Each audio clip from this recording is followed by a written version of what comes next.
thank you for this opportunity to talk to you today from an engineering perspective. This is really exciting for me because I've never really researched and talked about engineering before, so I'm really excited about this, so thanks for the opportunity. Okay, so today I'm going to talk about our propulsion problem and fueling our way to Mars and beyond. So I think as Mohammed referred to earlier, the best way potentially to think about our future is looking into our past, which was probably a Maurizio coin of phrase. So when we're looking back into our past, we see a number of things. If we remember our first week here at ISU, there was a lecture by Kerry Doherty, and she said in the origins of the space age, there was Schiaparelli, yes, in 1877, who observed the canals on Mars. And this is really interesting because it occurs back to you how these things repeat through history, with, for example, you mentioning the volcanic canals that we can actually go down into, and you know, that might be a viable option for us in the future. So history does repeat itself, but in this context I want to mention it because he really started our Mars mania and the obsession of the people to go to Mars, and that then started off a revolution really in terms of, you know, where we saw our future being. However, it's still a long way away, and I want to reiterate this point throughout this very quick talk. In 2017, NASA announced its human Mars mission in 2030, and then I believe they added an S into 2030s, now that the moon mission has also been added onto their list of priorities, which is not far away. In addition to that, you'll all probably recognise this artist impression of Elon Musk's vision of a Mars colony, where he thinks this colony will be happening in 2026. Quite soon.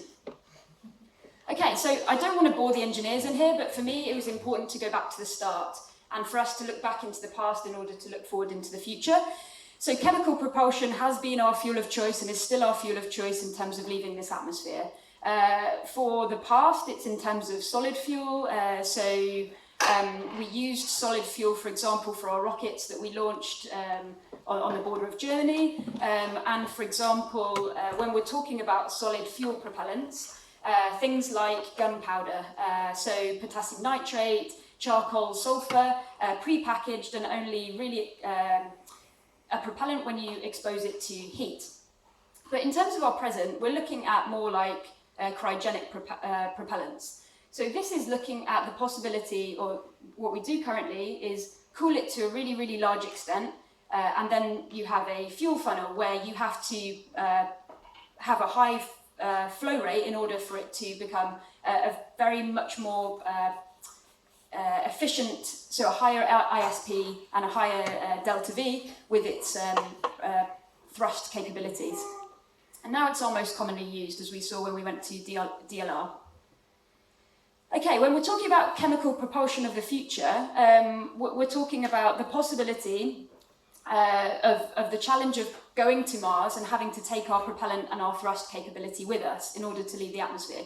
Yes, we don't have as large an atmosphere on Mars, that's true, but we still need to take our propellant with us because we don't have the capability of making it there at present. So the loiter period, which I quite like as a coin of phrase, because it's like we're loitering around on Mars, not really doing much, right? But in fact, we'll be there for around sort of 1,300 days, potentially. That's what NASA's looking at. So whatever propellant we take with us will have to sit there on Mars, potentially exposed to thermal conditions, given humans need to be in certain thermal conditions, and our propellant maybe needs to as well. So when I'm talking about optimizing this, there's the possibility of zero boil-off point for a higher ISP.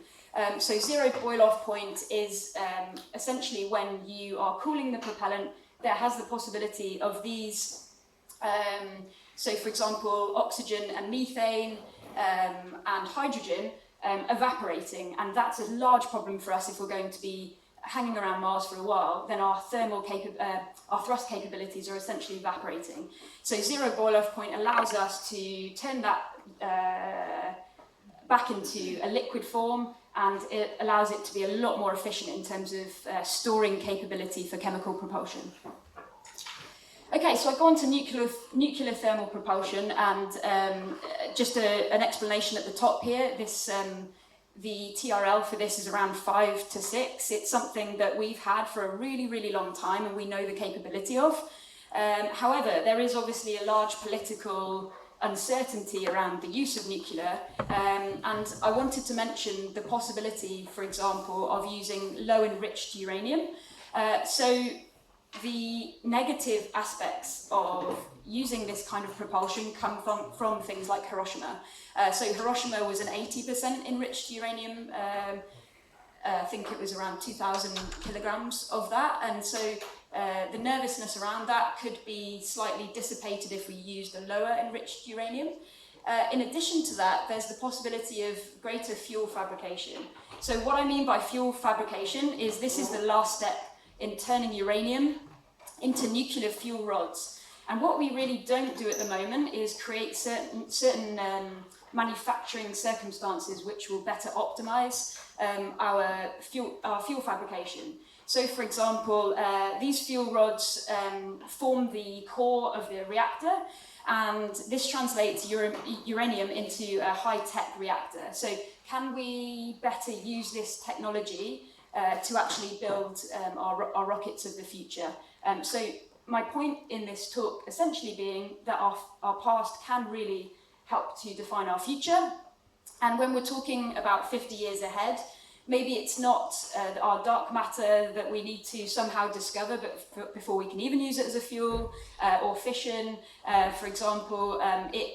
Perhaps the chemical and nuclear thermal propulsion systems are the ones of our future.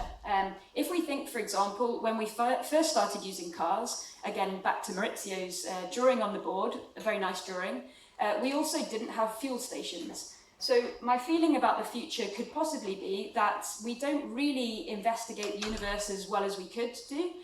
So is there the possibility of having fuel stations? So using the same propulsion perhaps as we always have done, but finding clever and innovative ways in order to use it more effectively, and hopefully to dissipate the fear around certain devices like this.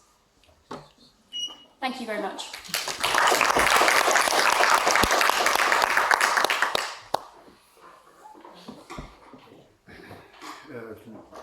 First of all, congratulations for the perfect management of time. Getting back to the bulk of your presentation, it looks like you are somehow hinting or suggesting to do something in space instead of on Earth. So removing the problem from Earth, the political and safety problem, to somewhere in space, and to have something ready there, okay, such that something can get there, take it, and continue. Is that the message you want to bring? Yes, and I was somewhat inspired by Buzz Aldrin's talk to us actually about the possibility of in-orbit rendezvous, and also to Daniel's point about servicing as well in orbit, so taking the danger away from Earth.